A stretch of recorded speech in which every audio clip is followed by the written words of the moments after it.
The April 6th, 7th City Council Budget Workshop agenda is now called to order. It is 2 p.m. and for purposes of the record, there is a quorum present. Item number 2 is the Citizens Forum.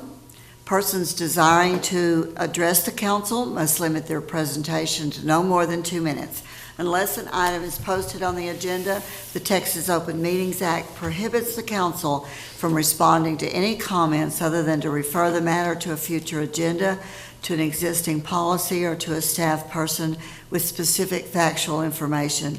Claims against the city council members, or employees, as well as individual personal appeals, are not appropriate for Citizens Forum. If necessary, the City Council may convene into executive session under Chapter 551 of the Texas Government Code regarding any item on this agenda. The public hearing is now, or the Citizens Forum is now open. Anyone wishing to address the council, please come forward. Seeing none, Citizens Forum is closed. Item number 3, discuss and provide direction on the fiscal year 2022-2023 budget for the City of Paris. Mr. Path, please. All right. Get organized here.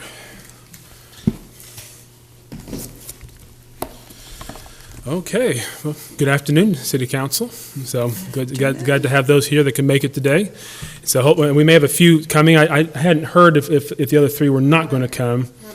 So as far as we know, we should have the other 3 coming at some point, I believe. So, all right. I've created a little slideshow here to get us started off with to kind of help set the stage for this meeting here. Let's see if the mouse will work. Yes. So as you know, back on January 24th, I sent out a memorandum to the council. Mayor Paula Portugal and I had discussed this. She requested that the City Council hold a budget workshop to help prepare for the summer's discussions and kind of discuss some council goals from there. Individual council members had developed a non-exhaustive list of preliminary ideas for today's consideration.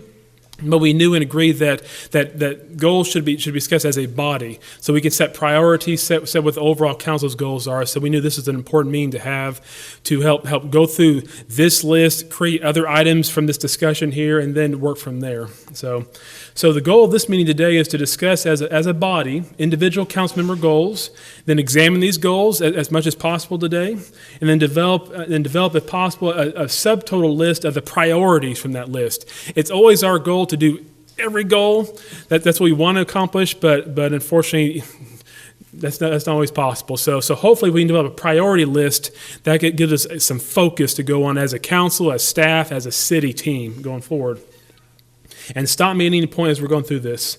So again, the intent is by consensus, or if necessary by quorum. Sometimes you may not always have total agreement on everything, but the goal is at least by consensus, identify your top priorities for the goals today.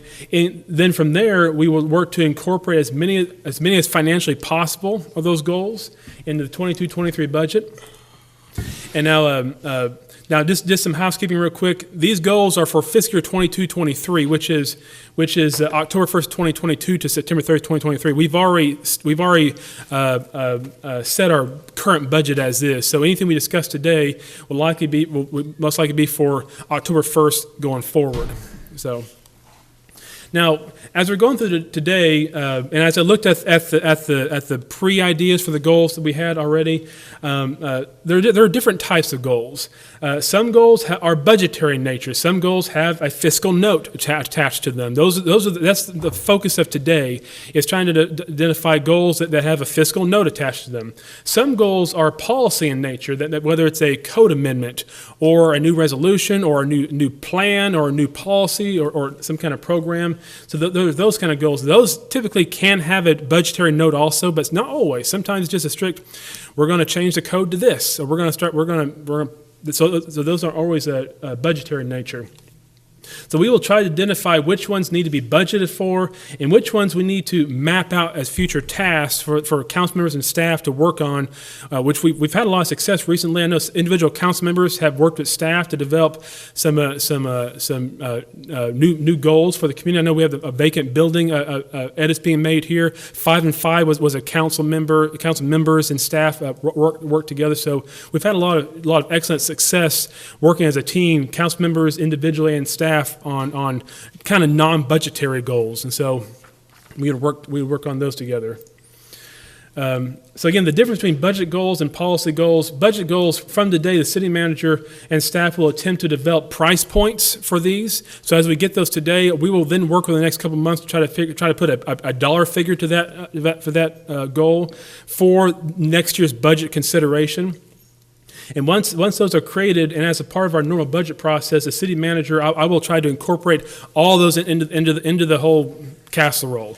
And so that's very much what a budget is. It's like a casserole. You put all the factors in there as much as you can, and what doesn't fit. And so, but we'll try to incorporate all those in there. But ultimately, as a city council, when you review the budget, you ultimately set the final goal. So if I don't put something in there that you want in there, at the end of the day, when this budget process is over with, later this summer, you can order us to pull and insert, and so we can do that. But that's the overall process for budget goals.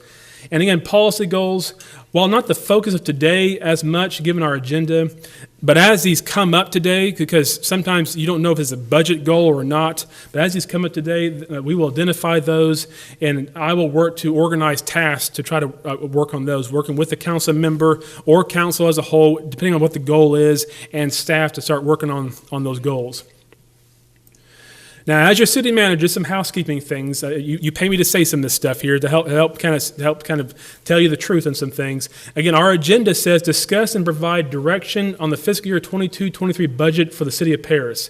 It's a rather broad agenda item, which is good and bad. Good as it allows us to cover lots of territory, but in light of the Open Meetings Act, it would be my recommendation, as well as Ms. Harris as well, that we don't delve deep into some of these goals here. We don't want to get into the nuts and bolts of stuff because we haven't posted for those things. What we can cover, I don't know, we want to talk about more money to demolition purposes. That's a goal. Let's not delve deep into how that will work. That's not. We really haven't posted for that kind of deep discussion. That will come.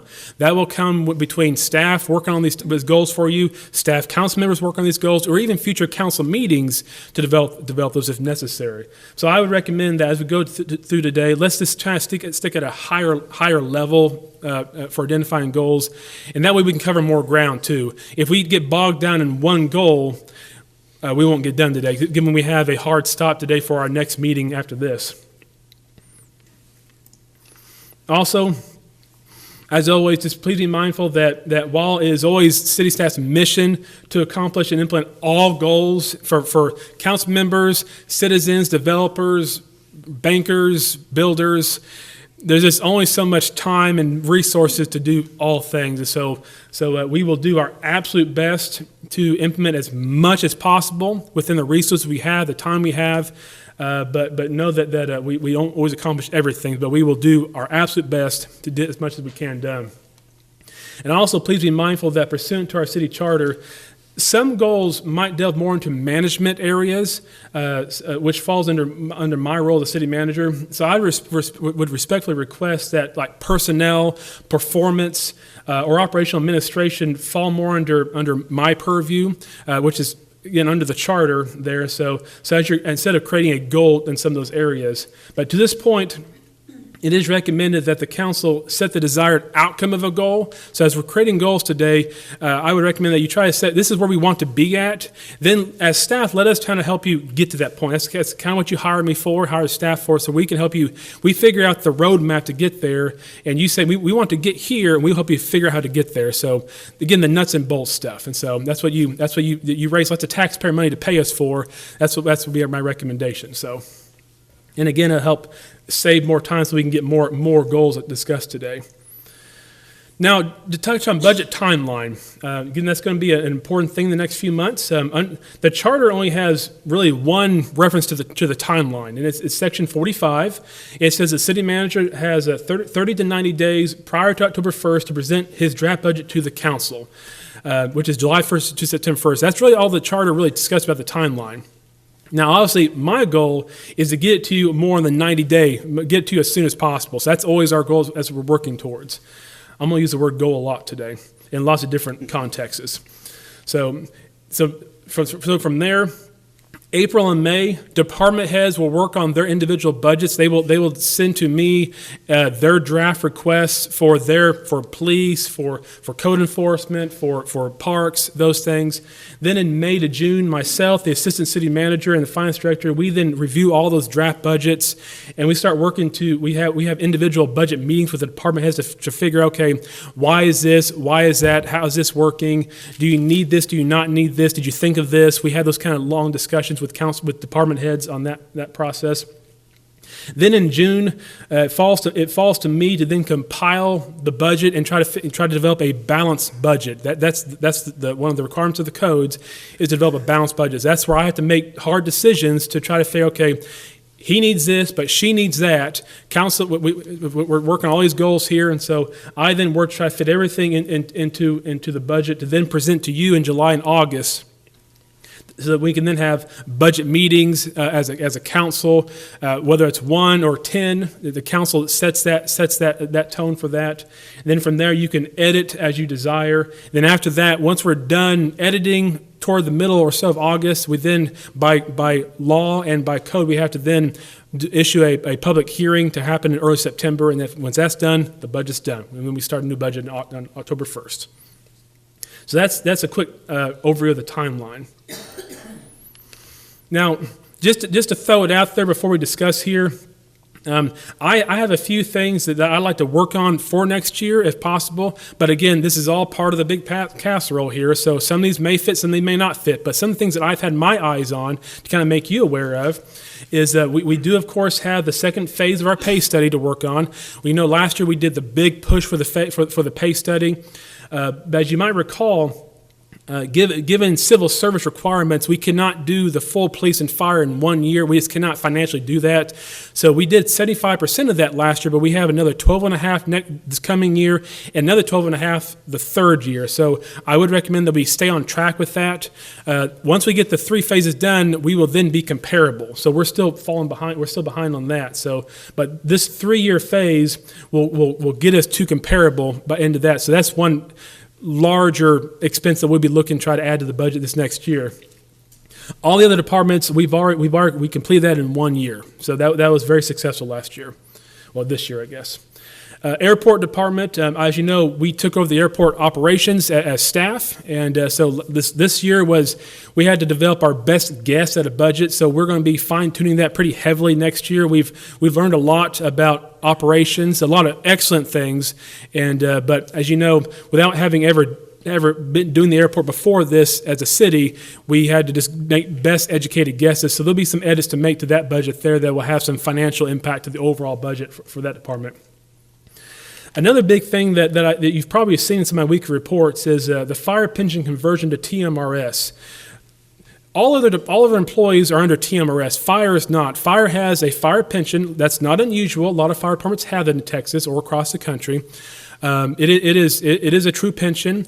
It is heavily underfunded, and now that's a complex thing to say.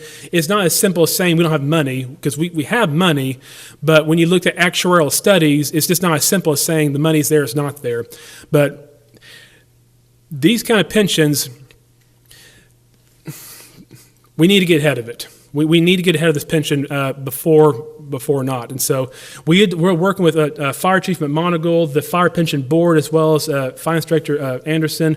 We've developed a strategy that will help limit the taxpayer's expense in the long run. Right now, as a fire pension, it's going to continue to grow. Our liabilities are going to continue to grow and grow and grow as years go on. We're sitting at a point, given the very low benefit payout, as well as having very young staff, and given the age range of our staff, and given the years of service, we're at a critical point here to where if we act now, we can mitigate the taxpayer's expense after about 20 years versus forever. And so this would be done through a fire pension bond that we're working towards. We would freeze the fire pension. They would still get their pension benefits as of today, but it would stop at a certain date, and then they would be on TMRS at that point forward. TMRS is a very healthy program. It's funded. Our costs are mitigated on that, and so it's something that we're working on. I'll be bringing more to you about that in the next few months as we develop this. We're working with an actuarial for the fire board to develop the numbers for this. It will come with a price tag, but we're trying to find a way through pension bonds. So we have some retiring debt coming off that we can then shift over to this for this fire pension here. But this will have long-term benefits for our taxpayers for decades to come if we make this change now. So I'll tell more about that in future meetings. Fire department, there's a lot of fire here, but only because they kind of need some attention right now. And so fire department apparatus replacement, most departments have a replacement program in place. Ambulances, police cars, dump trucks, we have replacement programs. We have nothing for fire apparatus, I think because they're so expensive. That's why we don't have a program. I mean, one piece of equipment costs $500,000 all the way to $1.5 million almost. So this is probably why the city has never tackled a replacement program. I've been dabbling this for 2 years now. I don't know if we're gonna get it done this upcoming year, but I do recommend that as a city we start seriously looking at a replacement program. The last piece of equipment we replaced was 5 to 10 years ago. 5 years ago. It's 5 all the way to 20 years. So we're reaching a critical point here to where if we don't start replacing this equipment, we're not going to be able to run to fires. And that sounds dramatic, but there's truth to that. So we need to start working on that. That comes with a high price tag. But again, I'm working on ways through debt service to try to get that off the general fund so we have free up money for other goals we have as well. Then, of course, various equipment replacement as needed. Again, these are new topics. There are plenty of other things, the wastewater treatment plant we got working on. There's lots of other things going on. This is just some new stuff that you've not really seen before in the budget that I'd like to recommend that we consider for next year. These are just things as a manager looking to the future that we start looking and focusing on. So with that out of the way, we want to start getting more to your goals as a council. For today's discussion, while we have to be cognizant that funding is an issue, let's set that aside for now, and let's develop a long list of goals that as a council we can then discuss toward the closing and start prioritizing. Given funding is an issue, it is still requested that and recommended that as much as possible that we set priorities here. So again, I want to fulfill all goals that we possibly can. Realistically, I cannot do that. You pay me to tell you the truth, that's the truth. And so our goal today, hopefully, is to develop, okay, what's our list? Then as a body, can we start kind of narrowing it down, okay, if we can't get it all, let's get these top 7, 10, 1,500, whatever we can do, whatever it is. And so some are small ticket items, some are big ticket items. Some are just, let's change a policy on this, let's actually build a brand new road. Okay, there's different budgetary notes on those things. So to help with this, what we might do, again, I'm going to turn this more over to you, for you to help drive this as your meeting. I'm just trying to facilitate today. Rob Vine is with us today, and he'll be taking notes so that as we identify a goal of some sort, he's going to write that down. He's going to type it up in his computer. Then maybe after an hour and a half or so, if this is okay for the council, after an hour and a half, we might stop, tabulate all of those goals. Then possibly give it to each one of you individually if you want to kind of rank them.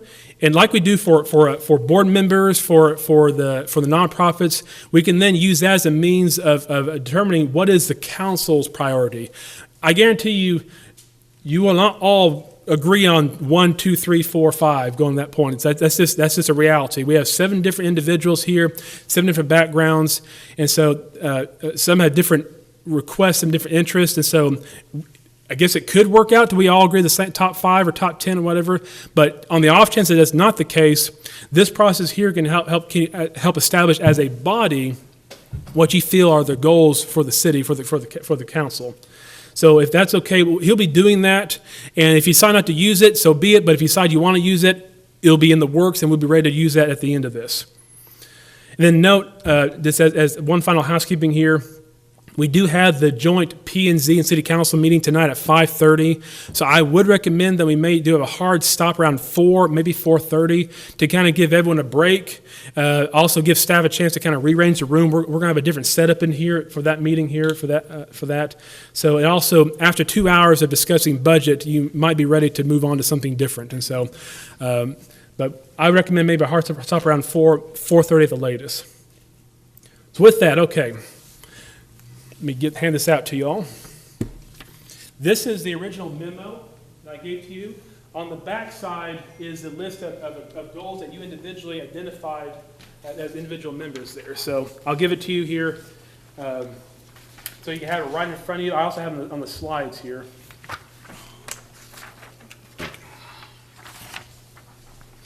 Okay. Thank you. Thank you, sir.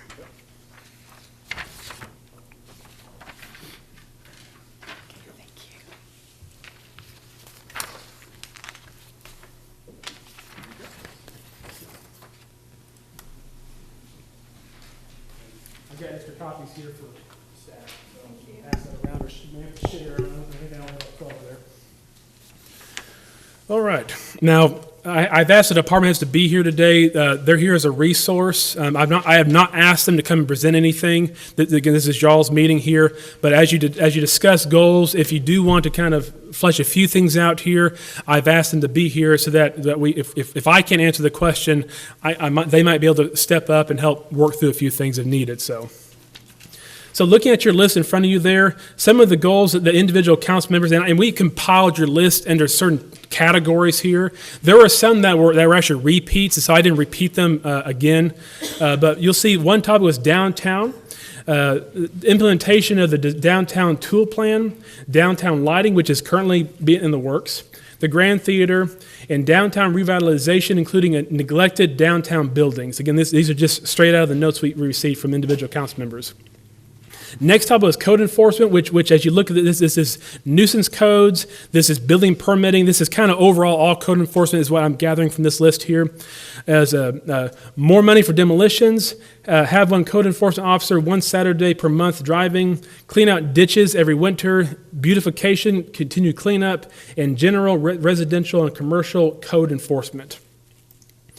And the last three topics, community development, citywide vacant home registry, grow commercial and residential development, affordable housing and development in general, and the 5 and 5 program support, economic development, recruit employers, retail and recruitment, then some miscellaneous items, housing authority concerns, and fiscal year 22-23 budget to include goals. So those were the 5 topics with all the individual sub-goals there. So the point, the intent today is you can either discuss any one of those, all of those, or if you have additional ones, that's what today is about, is to talk about goals as a council. So with that, I'm going to turn it over to you. I'm going to facilitate as much as possible to help the council where needed. And again, if we can kind of develop a list of goals. Rob will be typing them out. And then maybe around an hour and a half or so, maybe around 3:30-ish, 3:45, we can stop, tabulate, print, score, and go from there. So any questions? Did I leave anything out? Yeah, I've got a question. Yes. I'm looking at all these things on here, and we have, pretty much input on everything, but we're down at miscellaneous. Why do we have housing authorities concerns when we have no governance over it? I know it's part of the city, and we all have, concerns about different things, just like another apartment or building or something. Mm-hmm. But we couldn't go out to Spanish Oaks and put Spanish Oaks concerns on here. So it's the same thing. So why is this on the list as far as budget goes for the city council affairs? Yeah. Again, this was given to me by a council member, so we showed it on here. You are correct. The city does not have any authority, and the mayor has the ability to appoint members of the board, but as a budgetary, we do we can assist them if we want to. We do receive pilot fund them once in a while. We just last meeting waived this year's pilot fee. But other than that, we don't have governing authority over them. But again, this was added to the list, and so we showed it on the list today. So it may not be discussed at all, but it was on the list to be shown today. Thank you, Mr. Path, and I really want to thank staff for being here, and I think all of the council appreciates that there are things that come as absolutely necessary with public safety. We take staff's recommendation on those budget items, and certainly those are priorities. Clean water, wastewater, all your departments are important. So this is just some things that we wanted to know what our priorities, one another, and we want Mr. Path to know that, so that he takes that under consideration. And I think with our own home budgets, we don't get everything we want.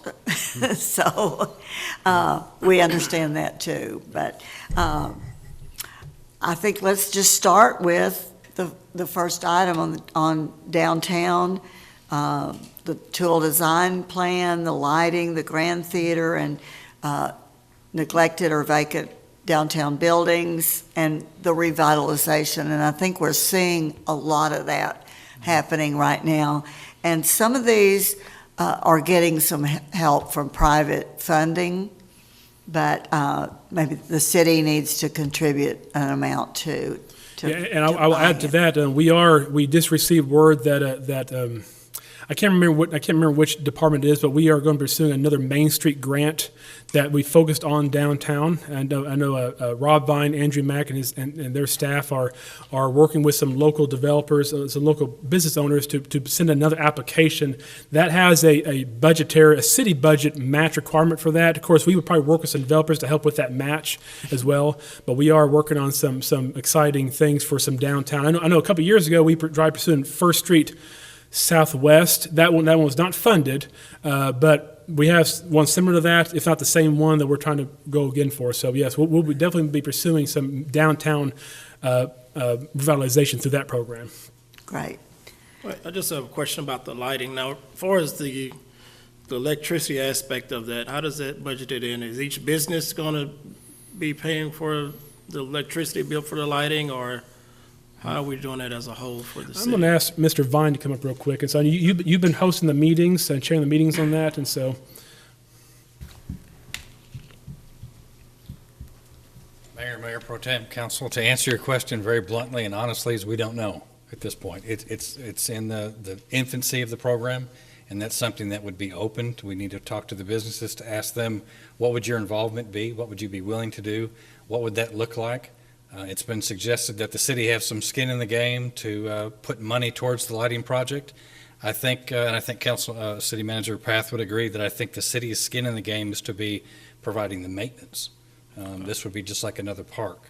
So I think there will be an expense that the city will realize, but I don't know that the city needs to brunt the majority of that, because it does benefit the town, but it also benefits a lot of the businesses downtown. So we will be involved, but I don't know, we haven't fleshed out what our expenses would be completely. We're still in the development plan, so. Thank you, Mr. Vine. Yes. Mr. Vine and I Go, have Mr. been Vine, in. before you go. Oh. Go ahead. Oh, you can go ahead. I just didn't want him to leave and then come Okay. back. We've been in several meetings with a large number of staff and community volunteers and myself. We are waiting on 2 professional estimates on what we would like to see downtown: trees with lights, the fountain with more light, the periphery of the buildings, all matching lights, not something here and something there. And so it's a waiting game right now until we get those 2 estimates. One of them we were able to meet with after dark and see, so he could see and explain to us what his vision was for our square.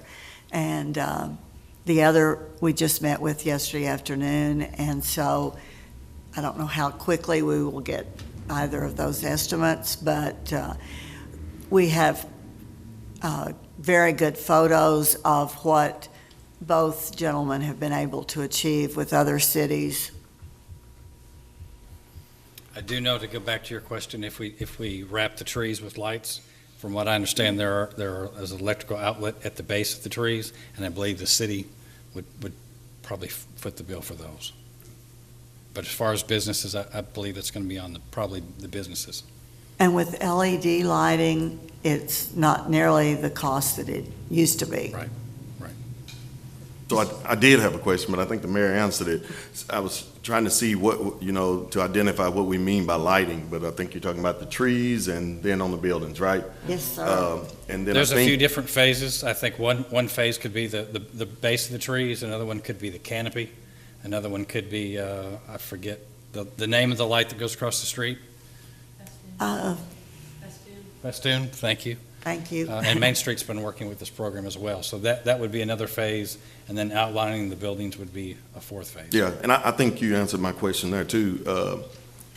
I agree with the city lights on the park area. Yeah, we should pay for it, but I don't think the taxpayers should pay for individual, the buildings that individuals own, because we got, at least 3 people up here that own businesses that would like some beautification, but they, just because they're not downtown, does that exempt them? So I don't think we should pay for that. And then I don't think somebody that lives in South Paris or Southwest Paris should be paying for people who can afford downtown. And I don't think people should. I don't think poor people should be paying for wealthy people's light bill and their beautification of their building. Yeah, we would all like to see it lit up. Yeah, that would be great. But I don't think the city taxpayers, when we say the city, it's just not some municipality, it's individual taxpayers. I don't care if you're renting or if you're buying a house, whatever, or however you spend your money, it's taxpayers. So I don't think taxpayers should pay for other people's light bills, because if that's going to happen, hey, I got a light bill that, somebody can pay for it. And to that point, the project is really in its infancy. We're really looking at everything. And even, we were talking the other day, even for maintenance, I think the city should be relegated just to our property.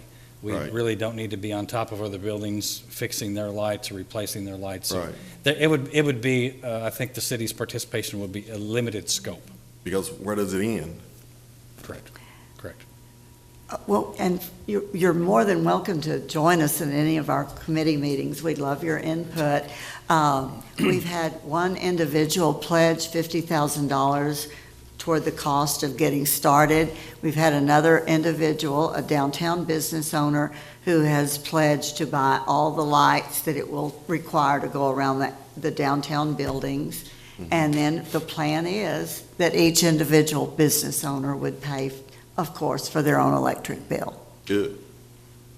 Thank you, Mayor. I had a question regarding the downtown tool plan. Okay. So, could you summarize exactly where are we with that plan, and how much more do we have left to do to finish out the plan? I don't know enough to be able to summarize it today. I apologize. Okay. And I'm not familiar enough with it. I know there's been discussion. I've talked to a council member about this, I think part of the idea here is to maybe bring the tool group back. And because this was done 4 years ago or so, before I arrived, so I don't know, 3-4 years ago at this point. And there's been some work done. Of course, we laid new water lines and sewer lines downtown. We resurfaced the road down there. There was some work around the square itself that changed parking. So there's been some work done. I hear both sides, that whether we followed it or not followed it, I don't know. Of course, plans change as you actually get into things.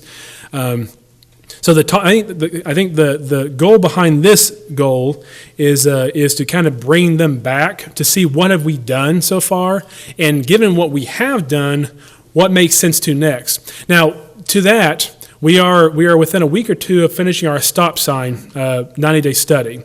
And so we've already had a preliminary discussion with TxDOT. We've already kind of received some of their input on this. And so I would recommend that before we make hard plans on bringing them back, because I think the study, what we do with the stop signs, is going to heavily impact the future of this tool design study here. Because I know tool design it was involving stop signs, two-way traffic, among other things as well. Those are the two that I hear the most about.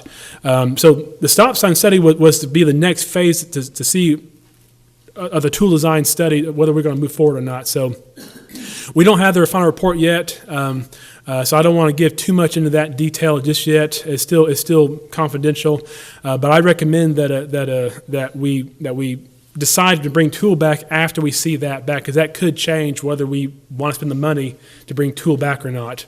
So, And I think when we've talked about that, just one or two of their designers to come, and it would probably be just for a day and an evening, Yeah. something like that. So not the scope of what we had before. yeah. So what I might recommend, if this were to become a priority goal, that this becomes a multi-phase process, kind of like we do for a lot of our engineering architectural projects, is we bring them back and we have initial discussion with them, maybe a workshop with them, then that we can engage them for maybe our new write-up for a new phase, and that can then lead to some price points for future work. And so, because we have done work, but from what I've gathered, we've not done everything to the plan, and so we've done a lot of good work over there, but it could use some reexamination. Well, and I'll say this, I know within campaigning and then getting onto council, that was a big concern for a lot of citizens is, look, this is a great program. A lot of people bought into it. We want to finish what we started. And if it's not exactly that plan, then fine, let's understand what is the plan, Yeah. and let's come to a finality on this. So I think that's heavily one of those that I would say is a big favorite for me, just to see a completion. Yeah. Or getting closer to a completion, or figuring out what's the progression of this plan. And the nice thing, this could be a relatively inexpensive one that can easily make the budget, because again, it's a phase 1, phase 2 approach.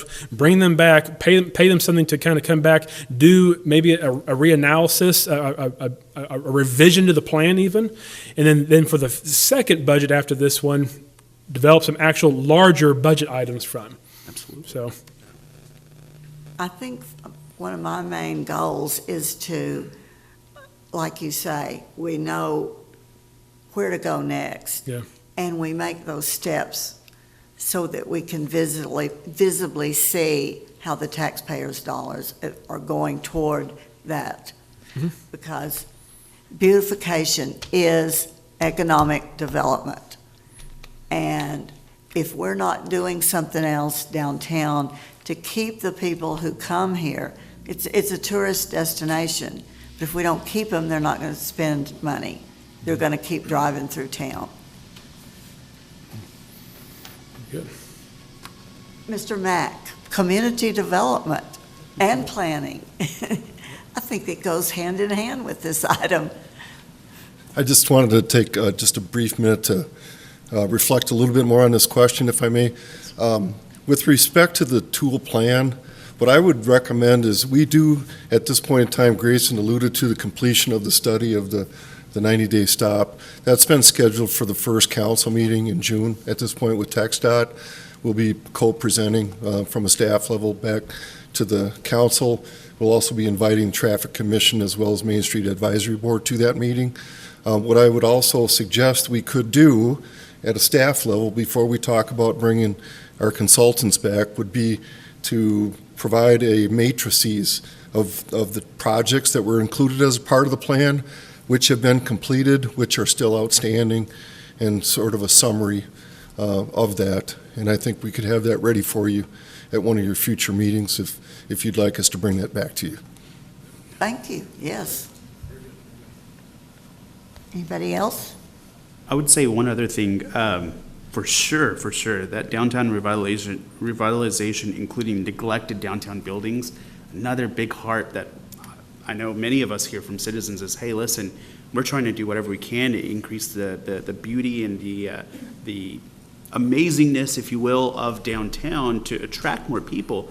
But I know that there's been a great endeavor pushed through from different organizations to see, hey, can we get some of these buildings occupied? Can we get them renovated? Can we do something? And so I would implore to continue whatever that process may be, to continue that process and gain some speed, because I see some great things happening downtown, and we can continue to do that further, definitely. When I add to Mahir, one of the big things that, in just general real estate development, fundamentally, you know, as you develop other areas, and downtown obviously is a lot more user-friendly and patron-friendly for people downtown, like it, love it, or hate it. There's more people downtown than there was 3 or 4 years ago when we started this thing. You can argue all the points. There's a lot of people that argue, oh, we lost all these parking spots. Realistically, we didn't. We added parking spots. No, we're not parking at an angle. We're having to back in our parking spots now. Oh my gosh! But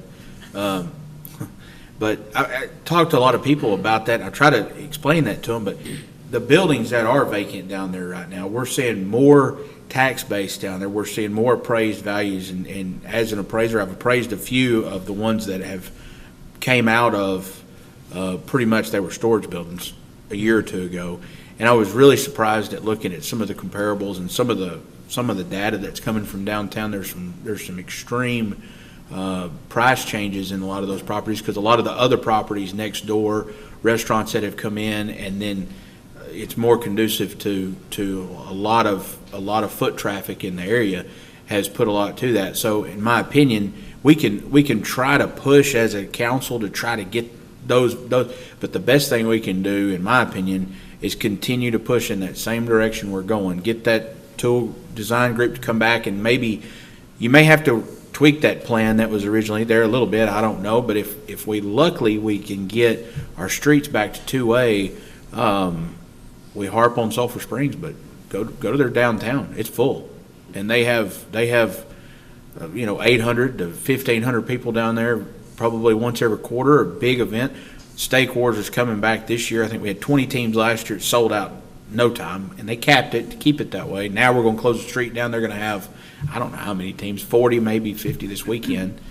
That's huge. And I think as we keep pushing forward, instead of trying to push some of these building owners, their taxes are going to go up, because whenever you have more development and you have more property value in an area, obviously that's the nature of the beast, which is a good thing for us, because they're not going to sit there and go, well, that storage building's costing me a lot more money, whereas we're trying to knock on their door and go, hey guys, we want to put a restaurant or retail or something there, and a lot of, and I want to pressure our local news organizations to press that.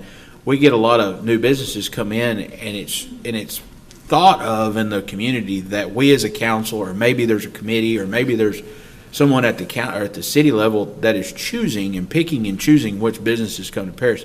That is furthest from the truth. This is the natural capitalist free market. Right. We didn't choose Wendy's. We didn't choose Taco Bueno. I'm glad they're here, by the way, if they're listening or if they're out there. I'm glad they're here. But I want, I'm trying to think what all I heard, Texas Roadhouse and several others. Chick-fil-A, we didn't choose Chick-fil-A to become here. Chick-fil-A came here because we had the demographics, we had the people, we had the money, we had the real estate, we had the traffic is the big thing. And that's what we need to be pushing out there to the public. We get a lot of people, they get a lot of this, oh, I wish y'all have got instead of TJ Maxx, I wish y'all have got a Neiman Marcus or something, and it's, or Red Lobster. We get a lot of these things that are picking and choosing, and we don't pick and choose anything.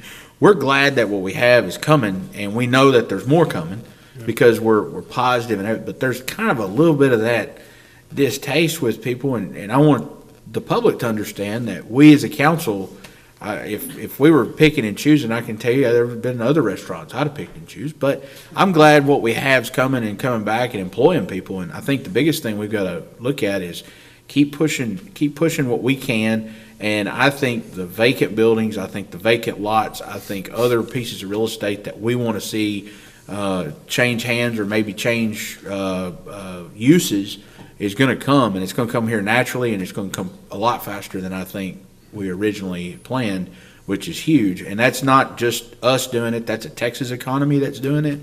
But that's also a lot to do with everybody right here behind here and everybody that's out here in this crowd, because we've pushed in the right direction. We're pushing in the right direction. I'm proud to see that's where it's going. But I think Tool Design did a great job. And if we need to tweak that plan, Mayor, or whatever y'all come up with, I'm behind it. I think it's great.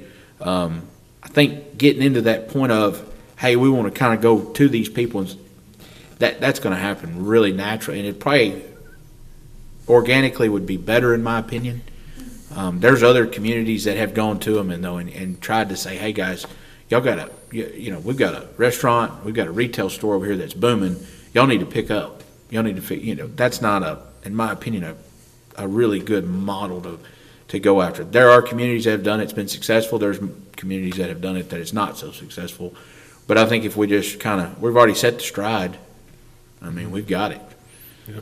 We just keep pushing it and, take a little bite at a time, but that's the biggest thing. What I might jump in real quick and say that I think this item here is primary, may not so much be a budgetary item, but more of just our policy, our code. And I would state that I think our administration of the codes, the council's direction, your support of the codes the vacant building registration, the HPC, the Main Street boards, the work that they're doing, I think we need to continue to push those as we have been, because I think we are seeing benefits. And so this one, again, may not be a budgetary item so much unless we come up with I programs. think it's going to be budgetary for it's all said and done, because we're going to do, we're all kind of collectively thinking, I think, without being crazy with it, the lighting is definitely a budget concern. Sure. I think if we get the opportunity to go to two-way traffic, that's going to be a budget concern.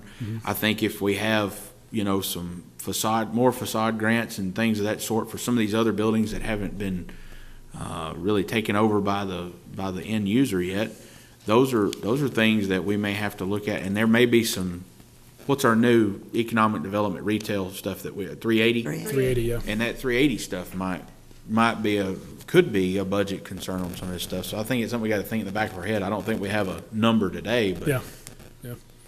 Very good. I was speaking with a young reporter this morning, and he told me that the people say the city council's stopping businesses from coming here. So the people have spoken. Yep. And we don't have that power, and we wouldn't do that if we could. But I think, any other comments or questions on? I had one quick question. I know it said Grand Theater. What jurisdiction does the budget or the city have? We own that building. Okay, fantastic. So. Yeah. And if we're ready to move on to that,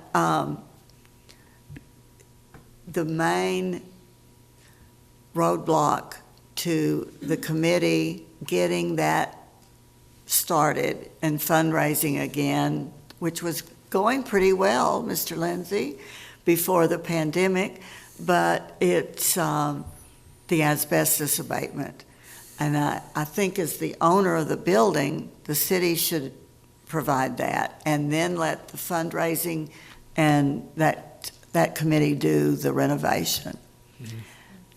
So perhaps one of the goals in that right there could be asbestos study, asbestos work. That could be a goal that the council could consider for Grand Theater. So I'm not too familiar with the Grand Theater. I don't know its status. It's not been something I've had the privilege of getting to know more about, but I am aware of the asbestos being one of the roadblocks. So at least the immediate roadblock to doing anything there.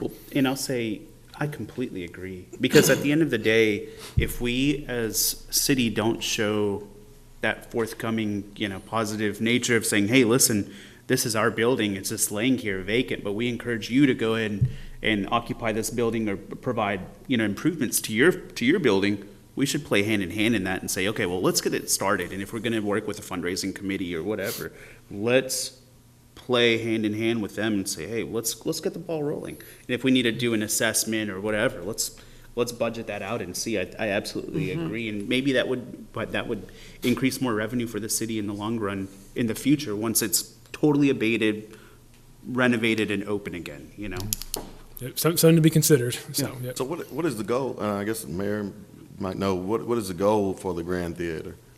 Or the plans, future plans? Mr. Lindsay, would you like to speak to that? Mr. Lindsay's on that committee, And what committee and I'm is it? not. Mr. Lindsay, what committee? The Grand Theater Restoration Project. Okay. The long-term vision for that is to be a multi-use venue. It'll never realistically work as a first-run movie theater again, but it could be a venue that could host movies when we needed it to, or maybe classic movies. It could host concerts. It could host corporate meetings, things like that. So something multi-use. If PCT or PJC wanted a different venue for a live theatrical production, they could do it there. There's a stage. If Daryl Felsberg wanted to have a comedian perform there, we were thinking, it could be used for any of those sorts of things. So that's the long-term vision. So many people want to contribute. They just don't want to contribute to asbestos abatement. It's not sexy, so they don't want to do that. We've had so many people say, yeah, when it's time to pick, seats and curtain fabrics and all of that stuff, people are absolutely just waiting to do that, but after the asbestos is gone. Yeah, I think that would be great, a multi-use venue like that. I think it'd really be great, but I agree with you, Mahir. It sounds kind of hypocritical when we're telling everybody else, hey, take care of your building, and then we're not doing anything, so. And as far as the asbestos goes, Sherry Bedford knows more about that than anybody, but it's going to be pricey. I can tell you that much. It's going to be What would very be the expensive. capacity of that Grand Theater? I don't know. It depends on a few different factors. A lot has changed since that theater was operational, especially concerning ADA and things like that. It also depends on the seating. Do you want to go back to the style of seats they had in the 80s, or do you want something more comfortable? All of that is going to change. And then, of course, the fire marshal is going to tell us, we've got multiple exits, which helps, but we really won't know till we get down to the nuts and bolts of planning the venue out. I know we would like to turn it back into one big auditorium rather than two smaller ones. That's something we'd like to do. And if any of you ever want to go in and look at it, I've got a key. I'd be happy to take you. There's some gorgeous stuff that still remains in there. Dr. Portugal paid for a restoration architect to come from the Metroplex and look at it, tour it, and we've gotten the plans, and we're waiting on his mock-up sort of work. He's working real cheap, so. And we certainly appreciate it. So why am I recommending this one just as a Grand Theater as a topic? Because as I'm thinking more about it, there'll be some nuts and bolts to figure out. I'm thinking we may have to even just approach an architect first officially, because when we look at asbestos, look at ADA, there's some things we're going to want to engage an architect. So I think as for scoring purposes, I think this Grand Theater, I think you've heard a decent amount about what that's going to entail there. So, but then from there, we can then work as staff, if this score is high enough, work towards as staff to help figure out what is that first step, architect or is it asbestos? That's things we got to figure out. So Well, I'll also add just one quick thing. Just like what Clayton was saying, we hear so many things from the citizens saying, hey, listen, we want this, that, and the other. Well, hey, you know what? This could be potentially something kid-friendly, something for families to go out and do and have activities, whether it be an art class or you name it. But this could be a venue to start that conversation. Yep. So that's just another input there, but just something that I was thinking about as you were discussing that. absolutely, very good. Is there anything else in the downtown? Any other downtown ideas or goals, or besides what's listed here? I have one, but it's not. It's taking something off of the downtown and kind of broadening that out into the city as a whole. Mm-hmm. And this is something that's probably like a 10, 15, 20-year plan. But I think that, and I think the police department would probably appreciate this, and I think we would all appreciate this, but even expanding out from downtown, having well-lit streets in general, or working with our energy providers to say, hey, listen, our utility providers, and saying, let's get to LED, let's figure something out. We can provide safety to our streets. Our residents have a better morale of their community and in their neighborhood. I understand that may not be pertinent to this particular budget, but it's a conversation we should start. And it is one that has been going on. We've heard both sides. A lot of the people who live downtown don't want the bright lights versus the people who want safety. And so it's something that I know staff over the years has battled. Okay, which do we go?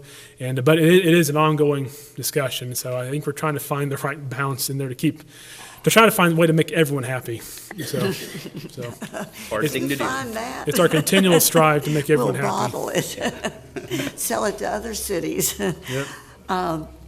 The lighting committee is talking about not just doing the buildings on the square, but going 2 blocks off the square in every direction for the outlining of the buildings.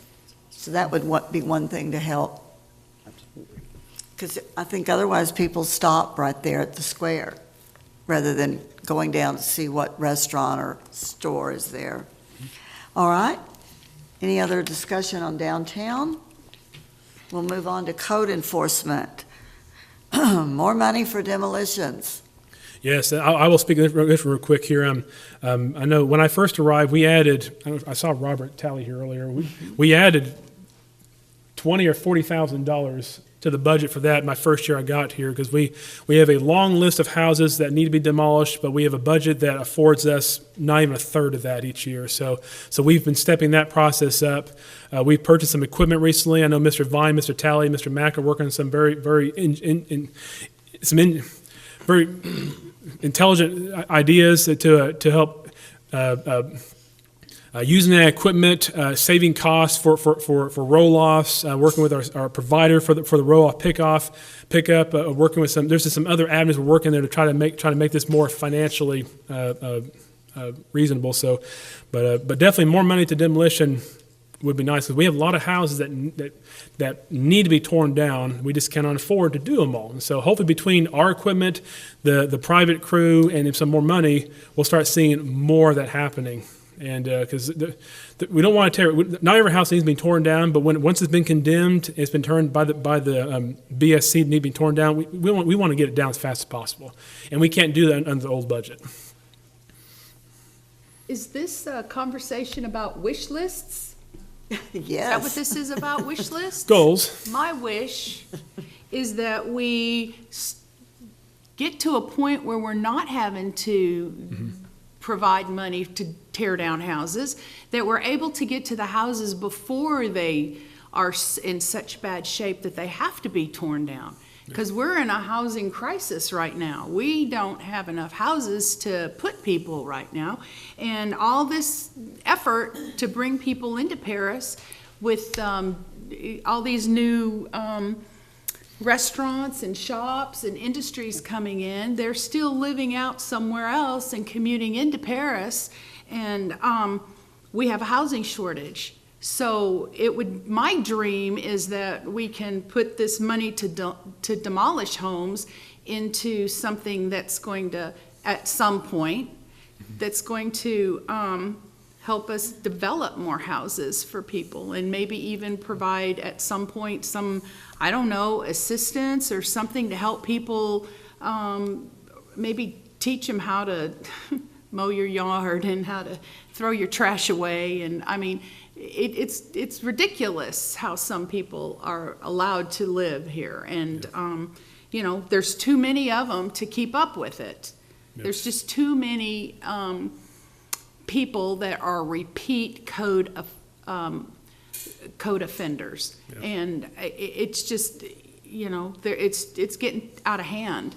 And it's not through effort of trying to cite them. It's just that the law is on the side of the offender. That's the and key not part. on the side of the people who have to live next door to them and have to see their tax dollars go to tear this stuff down because they refuse to live in a society where people want to live next to them. You know what I'm saying? Yeah, yeah. So, and that is a huge problem, and I don't know if there's ever going to be a solution to that, but I'm still looking. I'm still trying to think outside the box and talk about it with people as much as I can, because, you know, our neighborhoods are deteriorating so fast, and we're running out of houses for people. So it's almost like we're trying to bring people into Paris, but, you know, only to shop and to eat, and then they go home someplace because they can't live here because we have no houses. So it's, you know, I mean, we really have to think outside the box, you guys, on some of this stuff, and really think about how we can provide homes for people to live here, and to support the organizations that are bringing people to Paris, or trying to bring people to Paris. I think you hit the nail on the head. It's the law favors the homeowners in these situations, so it's going to take some state of Texas legislation to help really change that pendulum in our favor, and so, but if we can find some clever ways to help with that, and that's what we need to be working for. So I've got a quick suggestion. You've got my wheels turning here a little bit. You mentioned maybe coursework or like just a program where we, I guess, mentor folks or show them, hey, here's how you mow a lawn, or here's how you do this or that. Is that kind of what you were thinking? Maybe an idea? Well, I mean, it's an oversimplification of and I'm speaking generally, of a serious problem in our town. And I'm not saying that it's just unique to our town. Maybe I'm overly sensitive to it since my district seems to suffer from this more than someone else's district, perhaps. But it's just, I just can't believe that the deterioration over the last 20 years of our community, and we're dumping all this money into downtown Paris. People are going to have to drive through these neighborhoods in order to get to downtown Paris. I'm not sure they're going to want to. They're going to have to park in the area, and you know, a couple blocks off, I mean, you got people tearing down a course in houses. motivation would be nice to teach. So. Well, that, and also I think even an opportunity, like for example, I know we've had many talks about, hey, how much money can we get out of folks for these, not actually, I don't know, following the rules, right? At the end of the day, it's not about really the money, but maybe teaching them a lesson or just saying, hey, listen, here's a lawnmower. You can rent out the lawnmower. United Way actually bought one last year. I heard Ms. Wilson say last week, nobody's used it yet, but, I can see maybe, but everything's going up. Budgets are tight. You can't afford a lawnmower, but you can borrow one. Yeah, for like $1, here you go, here's a lawnmower. And at the end of the day, it's the city giving a hand, saying, hey, we're not here to fine you. If we can supply you this, you get the gas. If it's just a little bit of gas, go ahead. And it's an idea. It's a partnership, if you will, with the city. You pay taxes, no problem. Here's a lawnmower that we are providing. You go ahead and give us, whatever collateral or whatever for the lawnmower for the 30 minutes. Go mow your lawn and come back. It's a silly idea, but it shows that partnership. We also have a lot of elderly and disabled who would not be able to do that, but I think that's more in the realm of a nonprofit organization. We have to also balance using public funds from private purposes, and Yeah. that aspect some of this too. And so, To Leo, kind of back up on Linda's comment too, we were at the National Land Conference 3 weeks ago, I guess, and so it's a fire hose for 3 or 4 days of information. But Dotzer was at the A&M Real Estate Center for years, and now he goes and he speaks. He's an economist by trade, and he spoke something very interesting to me, that we're 6 million houses as a nation behind. They'll build about 2 million this year nationwide, and in the last 15 years, just in Texas, we're drastically behind on, and that's from low income, affordable, spec to custom homes, all the 4 different facets of availability for, and there's plenty of capital available, and there's plenty of stuff out there. The problem is, and it goes back to, infrastructure is a big thing, which all the communities that are growing, especially, North Dallas and Melissa and Anna, and we're seeing it in the Ho Chi Town stuff too. That's all obviously weekend type stuff, but we're doing it here. I mean, we're probably 25 years behind on a wastewater facility. We're probably 10 or 15 years behind on doing our water pipe and cleaning up some of our water system stuff that we've now just got done. You know, we're all behind on it, but like we have today at 5:30, we've got a pretty significant look at a multifamily. There's low income housing involved with that. There's also affordable housing involved with that, and there's a piece of it too that would be medium income housing as well, and that's where we're missing the boat. But in Paris today, buying a home that's obviously already been built is a huge expense. I mean, it's gone up drastically, 20% plus in some of the areas, and also too, we have a very large rental pool. And Paris has always been a very big rental centric area, and the reason it has is the property prices were cheap enough to buy the homes or buy a package of these homes or the multifamily aspect, and then the rents have never gone up. Those guys have put together a bunch of these packages, and nothing against it. I think it's great. You know, again, it's free enterprise. We do what we want. You know, when it makes sense, we do it. But we're starting to see that really put a pretty good tight hold on it. This 5-on-5 program, I think, is great. I think it's going to produce a lot of homes. It's just time-wise, it's going to take. It could take up to 10 years to get, and that's as the United States as a whole. It's a lot worse than some other communities. They were talking about Detroit, and they were talking about some communities in Ohio and some communities in those are big manufacturing areas too. Obviously, automobile and everything. That's what they were kind of talking about, and they're like, you know, we've got a lot of this electric car stuff coming in, and Austin seeing it bad now. You know, there's homes that were $300,000 or $400,000, which they're not very nice homes. They're a lot of money, but now they're upwards and, you know, getting to close to $1 million. And these are homes that are not any. I mean, $1 million home in Paris, Texas, is a palace compared to what, you know, some of these 60, 70-year-old homes are, and they're down the road, and that's the price value. So now we're starting to see an influx of building, and I think Paris, in my opinion, we're not going to see the 3 or 4 or 5 guys anymore. I think you're going to start seeing what I call the house farms. You're going to see the 100 to 200 acre planned developments. That's going to open up a huge market, in my opinion, for Paris. And it just takes time for them to finally say, okay, Plano, there's too many people in that basket, or Frisco, or whatever you want to call it, wherever you're at. We got to go somewhere else to stay, because the guys that are building homes, they're going to build homes. That's what they do. They're not going to switch to building anything else. That's what they're good at. And we're starting to see a few of those kind of come around Paris and stuff, and they've always looked at it and they go, it's not there yet. But as we see it now, the rental rates have stayed low enough for a long period of time that it's pushing the values of these places up, where the people that are owning these rental properties are going, well, I can leave my money in rental property and I'm not generating but X return. It doesn't make sense for me to do it, so I need to sell them. And that's when you get into home ownership. And there's, as far as lending out there, in my opinion, it's not 2008, but it's pretty close to it, because there's some pretty lucrative numbers out there for 0 downs and 10% downs.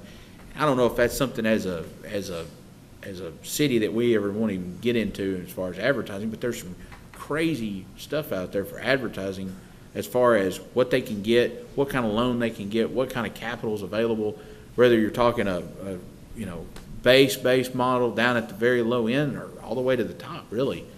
And in my opinion, I think we'll see it in another couple of years. I think there's going to be a big change in that. So I don't know if we want to, necessarily try to tweak a big thing. I think what you've got, in my opinion, pushing forward, I think it's going to take it like everything else. It takes 12 to 24 months before you see a return on it.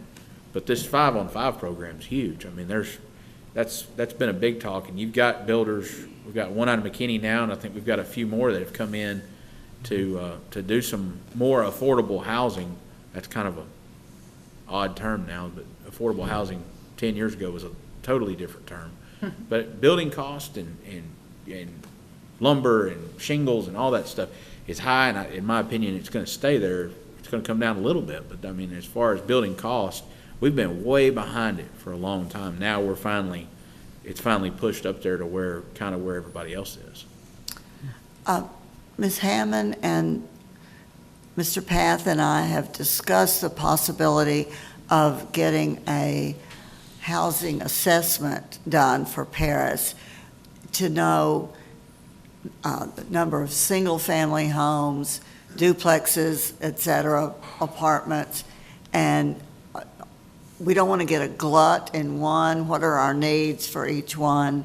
And, because I think already we're at a 50-50 home ownership rental level, but to find out what do we need the most? What have we got now? Where do we want to go? And depending on the price of that, that could be one of our goals we add is a housing assessment study. And I think it should be very reasonable, so I don't know if we have to necessarily budget for that, but depending on how much it is, work with EDC, yeah, we can work towards that, yep. Yeah, we would partner with that. So just on demolition, that item one, how many houses do we put on the demolition plan that's occupied? That are occupied? We don't do occupied Yeah, houses. that's no. what I'm saying. So, all of them are unoccupied, vacant houses that people have abandoned. So they're already at the point that no restoration is gonna happen. That's why we're demolishing them. And the other point, and Robert can probably speak to this, it's not because of the lack of resources that they're not taking care of these homes that's on the demolition plan, because that's what we're talking about here. It's a lack of effort. Am I correct? Would you say that? You talking about lack of resources on our part? Or No. I'm citizens? talking about, yeah, on the houses that we put on the plan to demolish.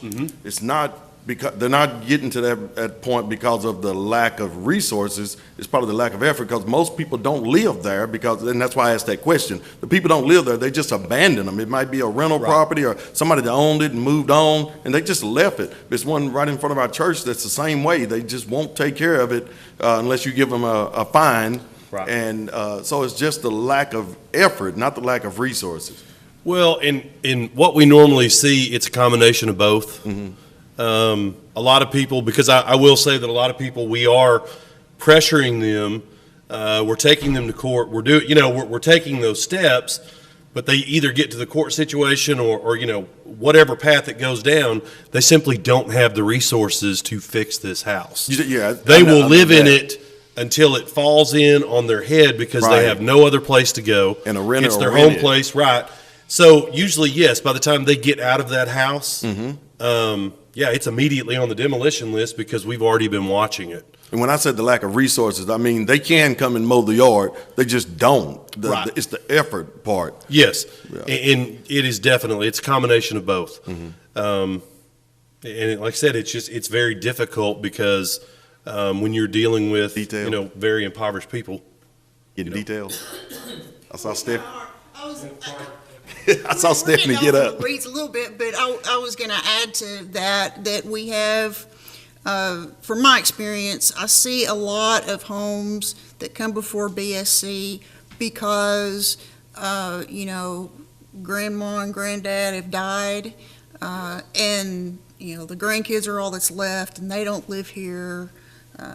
And so they're abandoned for that reason, and they just deteriorate. The surviving family members don't care for them. They don't care what happens here. So how can we get those? How can we get How do them? we get those houses? How do we get those houses if the family members don't want the house, they have no interest in the home? How do we get somebody in the house that wants to live there?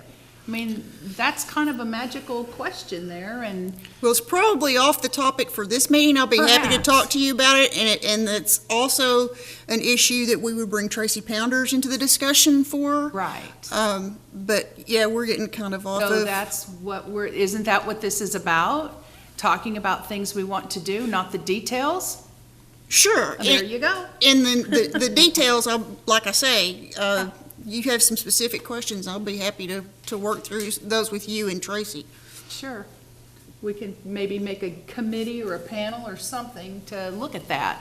I mean, it's not good for me and Tracy to talk about it with you because we've already done that. Okay. So now we're going to make it a little bit broader so that maybe we can come up with some solutions. Sure.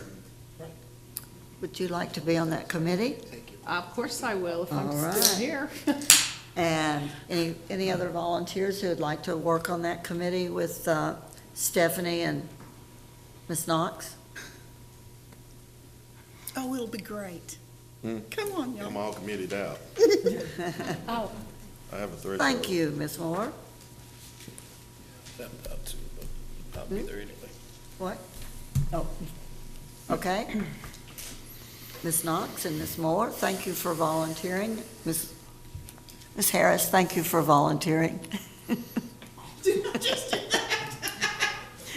I'm glad to do that. Okay, Ms. Knox, I think this was your item too, clean out ditches every winter. Why every winter? it Well, just seemed a little logical since we request residents keep their property maintained, that the city maintain theirs. And I thought that if we did a ditch scraping every winter when there's nothing growing, then perhaps it will mitigate a lot of issues the following spring and summer. Yeah, we can certainly look at adding to the budget for something like that, so. I think an example of that is the ditch near my house next to our vacant lot. I've never seen the water at that level in the 9 years we've lived there. And it's because there's so much overgrown brush and trees that there's nowhere for the water to go but out of the banks.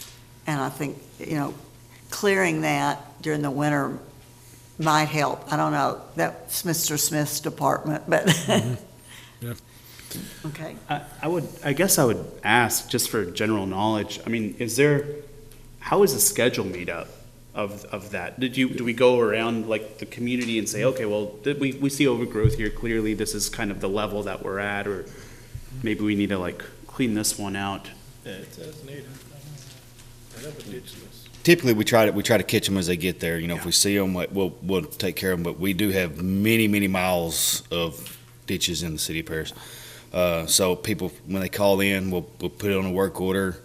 We got a list that we go through and get there when we can. Being short-staffed, it's hard for me to jump all over the place. Now, a few years ago, we did have a big ditch clean.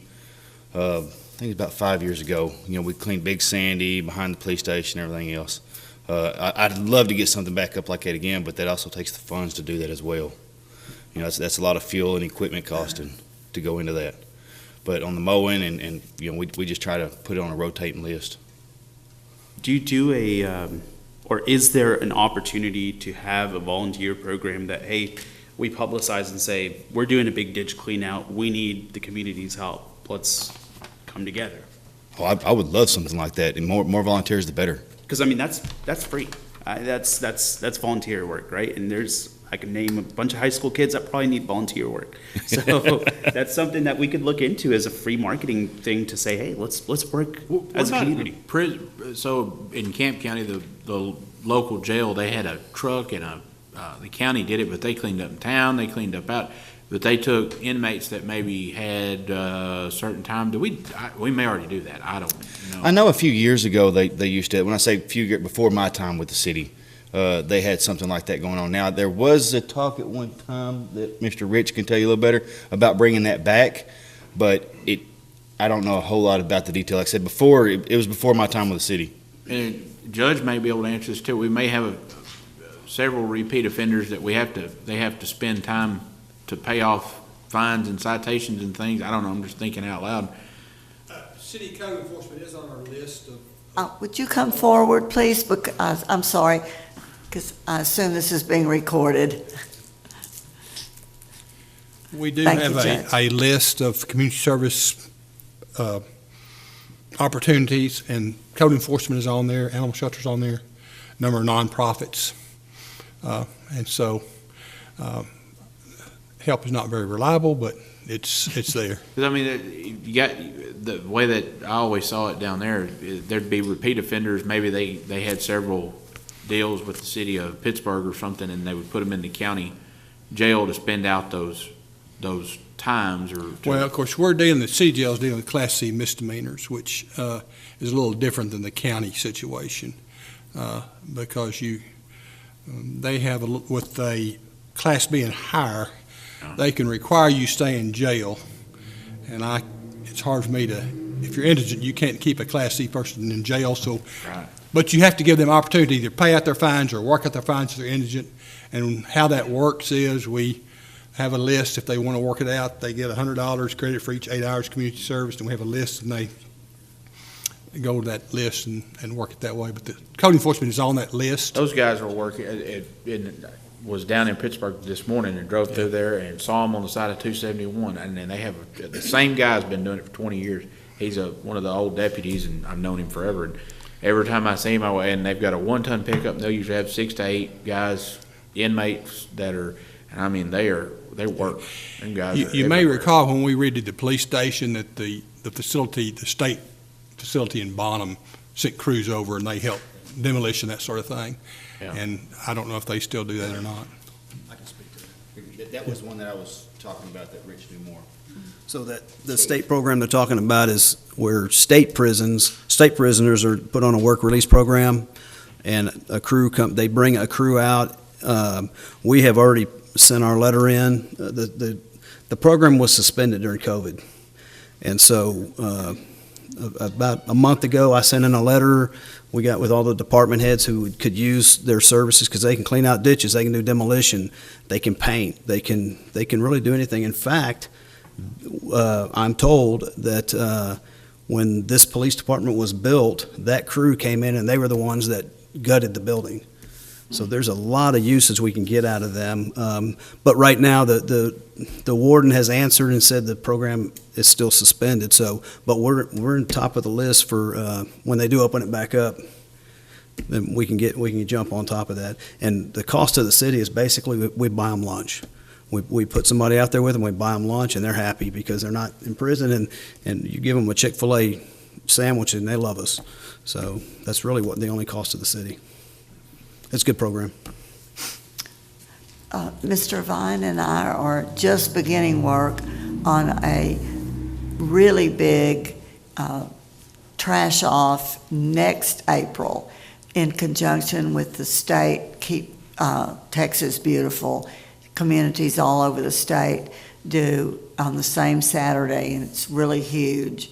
You need roll-offs from the city, and volunteers get a T-shirt and hot dog, and it's competitive. You put North Lamar football team against Paris High football team and see which one gets the most poundage or the most unusual item. And so that's another resource we can use that really doesn't cost a lot of money. The ditch cleanup, I think that should be a high priority. And the reason why, because it affects everybody in the city. Like the rains that came the other night, man, and it was bad. And a lot of houses flooded all over town. And I know, when the faster you can get the water to go to the direction that we have it going, without being impeded, then fewer houses will be flooded because it's going to where we have it designed to go. So I think that's something that's going to affect every citizen, just about. And so I think that should really be a high priority. And the reason why I say that, because if you could check the insurance, well, if they have flood, claims, insurance claims, but if you could just do a survey on how many people that had to pay a lot of money to get their houses cleaned up and maybe carpet pulled and things like that because of all those rains. One lady said her whole house flooded, and depending on the design of your house, and so it's very impactful financially. So I think that would be huge to get some type of a rotation with getting these ditches and things cleaned in the city. No, I think some additional money to ditch cleanup makes a lot of sense. Please recognize, though, that no amount of clean out can always protect against some of the surges we get in some of our rains. And so what happened a few nights ago, a lot of rain in a short amount of time. And so, but some cleaner ditches probably would have helped in some of those situations, but we're never going to have flood free. So without digging any help really deep. And help. So, yeah. Okay. Beautification, continue cleanup. I think we've covered that. We've beat that horse. General residential and commercial code enforcement. comments or questions of staff? Okay. We've pretty much stuck with that for the 2 years you've been here, haven't we, Mr. Yeah, Path? And we are- we've we are- made some progress. We are being fair and consistent. So, Thank you.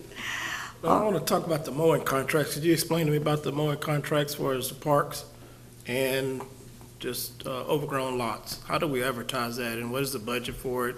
When was the last time we increased the budget for Yeah. mowing contracts? I don't have the numbers on the actual budgets so much. I have to do some digging to find that. But when I researched this for you recently, in fact, let me just do this. Robert, you're here. Michael, is he? Did you sleep? Okay. Robert, why don't you talk about code enforcement mowing, then I can try to cover the park one here in a second here. So. As far as our code enforcement mowing, I can tell you we don't really advertise very much at all. It's more of a word of mouth. We have lots of people that will come up, and it's really going to start right now because the grass will start growing, and lots of people have, a push mower or riding lawn mower, and they're like, hey, I want to go make some money. The only qualifications that we have to mow our vacant lots is you have to be insured and hold the city harmless. Excuse me. Once you get that, you go on a contractor list. Once you're on our contractor list, it's first come, first serve. As a general rule of thumb, we have about $40,000 every year that we put towards our contract mowing. Okay? For the entire city? For the entire city, yes. Which again, that's about a third of our demolition budget, so that'll just kind of tell you where we're at with those numbers. But $40,000 for citywide. How we do it is we charge $50 for anything a half acre or less. Okay? Anything from a half acre to 1 acre, it's $100. Anything over an acre, we discuss it with the contractor. Because there's times, just for instance, we mow, last year we had to mow it a couple of times. It's about 6 acres. Now, we're not going to pay somebody $600 to mow that because there's in our ordinance says has to be a 100-foot fire break. So basically that contractor's not going to mow all 6 acres because legally we couldn't do that anyway. We just mow, 100 foot around. So I think we paid the person $200 to do that. That's basically, that's how we do that. As far as our advertisement, we don't advertise at all. I don't put it on the website. We don't do anything because what we tend to have is lots of people that start out doing this. Hey, I'm going to do it. We tell them, hey, these are the pitfalls of mowing these lots, which are fallen trees, anything that was buried underneath that lot. Every time that it rains, something rises a little bit. So you might have a piece of a T-post, you might have a tire rim, things like that. We stress to them, you have to get out and walk these lots. So they all start out, and then once they see that, wow, these lots are really, these aren't anything that's been manicured. These are lots that have been shredded, light weed eating. We try to go in there during the winter and pick up as much trash of them off that we can. We also have a couple of contractors that they're really good that, they will come back and tell us, hey, I mowed around this pile. I tried to push it up to the front. Makes it easier for us to come back and, pick it up later. But to be honest with you, at the end of every year, I end up with about 2 people. And these are my tried and true 2 people that they stick in there thick and thin. We started out last year, I think, with 6 or 7 mowing contractors, and by the very end of it, we had 2. Year before that, it was basically the same story. We start out with 4 or 5 or 6, we end up with 2. And again, it's first come, first serve. We do have our 2 that we, I will say they're our most reliable. One gentleman, he has a full-time job. It's his side job. But again, every day that he's not working his full-time job, he's making this extra money. We have another gentleman that, because he does it more of a full-time basis, he will get bigger lists. But again, new people, they start out with anywhere from 8 to 10, and we have to make sure that, they can handle it. And then plus, if they can't, we don't want them holding up 20 lots, waiting to get those lots back when we could have already given them somebody else. So hopefully that'll So answer. why don't you advertise? Honestly, we spend all of our money every year. And basically, like, I'm afraid that if we advertised too much, you're going to get a large number and it's just going to jam it up at first. Because, again, a lot of people start out with like, hey, I can do this. This is going to be easy money. It's $50 for every lot that I do. And yet they get in there and on the second lot, they've torn up their shredder because they didn't properly walk it out. Or, they don't have a big enough crew to follow behind them and pick up all the trash because, A, they either didn't walk the lot out properly, but, hopefully that answers your question. But, as it stands right now, we hit our mark every year as far as we spend all the money that we have. So, and also, at the very first of it, it's very jumbled up because you have all these new people, usually only to whittle down to our two that end up doing it every year. And it goes with the quality of work as well, right? Do we have to? Absolutely, because we've got rid of a couple of contractors because they just didn't do a good enough job. They would turn in work orders and we'd have to send them back. Well, then they turn in another group and we had to send them back again. So it's like, we kind of told you what to do and you didn't do it. So, you're not on the list anymore. And when was the last time we pay increased the mowing contracts? We have not. I've basically had, I think we've had that 40,000 for about, it's either 3 or 4 years, and it's been the exact same. And that's been the pay scale from, like I said, the 50, then the 100, and then anything over an acre we talk about. Okay. Thank you.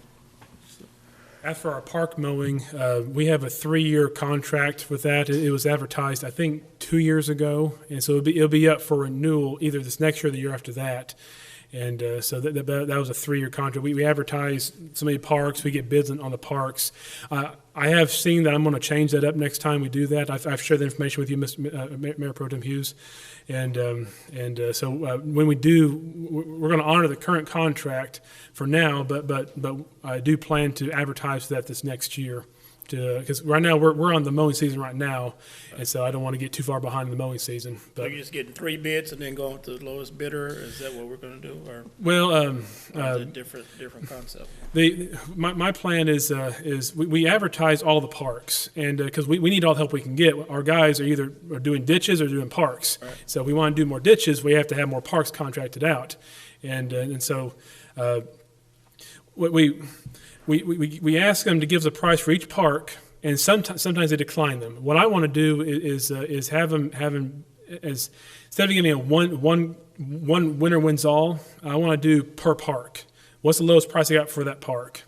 And so I may have multiple contractors after that, and but that way I think I get the most money for it, and so but there's reasons for all that, but that'd be my plan for the next time we advertise. Thank you. But I do think that more money towards mowing could be helpful too. Yes. Yeah. More questions, comments? Community development, a citywide vacant home registry. What is that? Yeah, I don't understand. Ms. Knox, was that your item? I don't think so. Citywide vacant home registry. I don't remember. I don't recall who wrote that down. Yeah, that was what you put on there. Are you still interested in that? It probably goes hand in hand with tearing down buildings or tearing down homes, so that might be a solution that we can't talk about today, but in detail, but maybe the committee can look at that. Okay. Yeah. Right. All right. Grow commercial and residential development.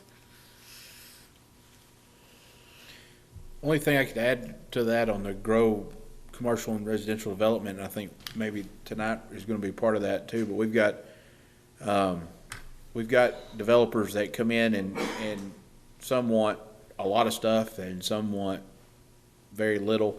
But as far as thoroughfare and that's something I think we're going to have to, in the next future, whether that be widening roads, adding roads across different places to develop areas, things that we're gonna incur, because obviously, I don't know of many developers that'll build, you know, a lot of those big thoroughfare streets and everything. I don't know of any really.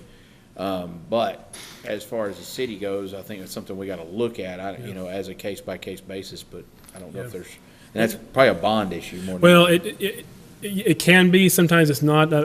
We do require the developer to build what's minimally required, but we come in and we try to upsize it. I think that the item tonight we'll be talking about, we're looking at upsizing that one. North of Lamar ISD, we're looking at upsizing the road they have to build through the thoroughfare plan. So those are ones that thankfully, right now, for North Lamar ISD, we have the money in the reserve to help with that. We have excess reserve just enough to help with that one. So we've already given a large chunk of our reserve to the PEDC. So I'm down to the bottom now, but we have enough. And Mr. Anderson and I calculated that we can help with North Lamar ISD. But I would say building our reserve. Sometimes bonds of $200,000 just doesn't make sense. It's too much to throw out of the reserve, but it's also not enough to go for a bond for. So some of those sweet spots are hard to fund. $2 million, we can bond for that.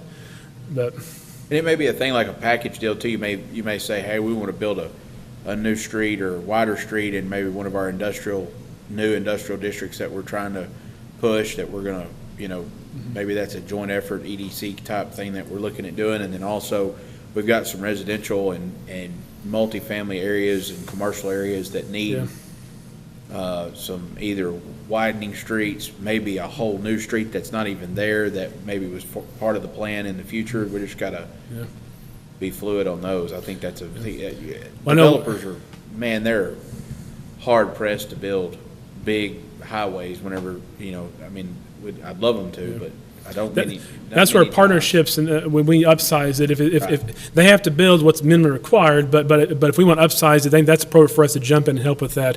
I know Ms. Hammond and I, we've worked together. I think she's had to leave already, but we've worked together. We submitted an EDA grant request, and so the city will be contributing funds for utility infrastructure in the industrial park, and EDC is looking at paying for part of the roadway improvements over there. So, can I add one? I've got to leave in about 10 minutes. If we get to the next on, but community development, and you had airport on there. We've got a lot of people that have reached out and talked about different ways to add more privately owned hangars at the airport. And there's a lot of problems with extending the roads, and obviously it cost us money to extend the road and the services to those different lots and areas that we could redevelop. Is there kind of some idea on budget that you're going to add in there, maybe where we can do some of that? I don't have any plans. My thing has been, I don't have the money to fix my own roads in town, let alone run taxiways for a few hangars. And that sounds kind of cynical, but it's unfortunately the reality when I can't even maintain all my roads in town to extend the taxiway out there. So we have been encouraging them that if you wish to add hangars, you're going to have to pay for the extension. Now, of course, I take over and I maintain it forever, but extension of that, it would take either additional funds or a shifting of funds from other departments to do that. Is that something that we should look at as a citywide thing? So we've got that, we've got maybe some thoroughfares, and then we've got some streets that need some that are getting to the point of some attention. Is that something you think we should look at as a maybe a bond issue in the next year or so? I don't know if we can. Gene can tell us if we can afford it or not, but I'm just saying if there's a deal that we need $5 or $10 million to really hit some streets, add some taxiways. I just hate to miss. There's a lot of commerce and lots of business coming in and out of there, and that's a hub that we're developing in, and we've already are leaps and bounds where we were a year ago. But there's streets in everybody's district right here that need to be touched up. Obviously, Sure is. That's everywhere, and that's what I'm saying. That's what I'm wondering. I don't know if we had projects that were needed really touching on, and just try to go ahead and bite the bullet on those. I don't know if that's something. One of the things that we had tried to budget for this year was an asphalt machine and milling overlay machines, because we're not going to be able to afford contract to do what we need to do. It's just not possible, and so we would need hundreds of millions of dollars to touch all of our communities, and so, all of our streets there. So, but if we ever get staffed up, and if the right equipment, we can start tackling that on a rotating program. And so, mill and overlay is kind of what we need to be doing. We've been doing chip and seal, we've been doing crack filling, but that's good for now. That it gets the water out of the roadway, but that's not a long-term solution. So, but this kind of item is going. We're talking in the tens, if not hundreds of millions range, in order to touch the whole community. But to get a rotating program though, would be nice. That's something Mr. Smith and I, and now Mr. Vine and I are trying to dig into. I'm saying if we figure out a number that we can afford, let's say that's 20 million. Let's say that that's something that we think we can obtain, and we did 20 million, and we said, okay, we're going to do, maybe there's a street in Gary's district that's in need of, it really needs, it's like Church Street was, we need to go in there and it really needs base, it needs the whole thing. Yeah. I wonder if that's something that we figure out what we can afford that makes sense on a bond issue, and do it as a whole group here, not just focus on one project, but maybe there's this one that's 2 million, there's this one that's going to be 3 or 4. Yeah. Well, would that come under a thoroughfare plan, which we have, but it needs, I think, updating? There's a little separate thoroughfare plan. Is just the future where we're going to put roads at. I think we actually had we had a plan here a few years ago where we actually identified streets to be worked on. We worked on it. We did a lot of the streets. We didn't finish. We haven't had the funding to finish all of them. We actually have an existing street bond that's dwindling down as we get some more projects done. But no, I think it's very appropriate that we at some point do another study with an engineering firm to identify what streets we want to focus on. Some streets will have to be total replacement, kind of like what 17th South between Clarksville and Lamar was, total replacement. And some are just more mill and overlay. But you'd be surprised how far money does not go when it comes to streets. That's what I'm saying. I mean, I know we can't do 100 million, but can we do 25 or 30? Yeah. That'll get quite a bit of work done. We do everything. We don't get it all at one time, but those are things that I would recommend that we are going to work on as staff and developing for a future next year or two, bringing back to you an engineering firm to study and then future bond. Yeah.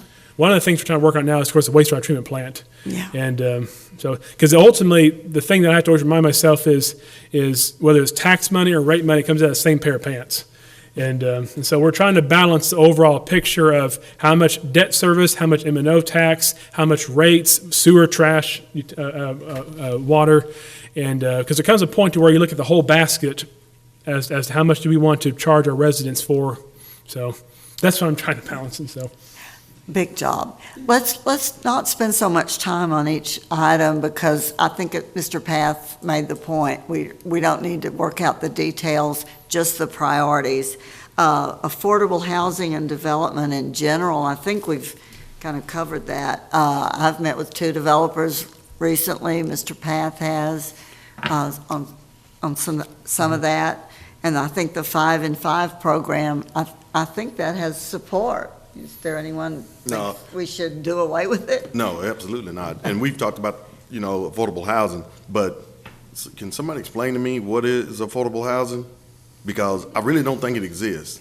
And I'm being truthful. When Grayson and we met with people that talked about affordable housing, but the houses that they were talking about putting up were not affordable. Yeah. And some of these 5-on-5 houses, which is great to get these lots taken care of and put them on the market, but I don't want brain dead. I think affordable housing can be a broad definition. Yeah, but there you go.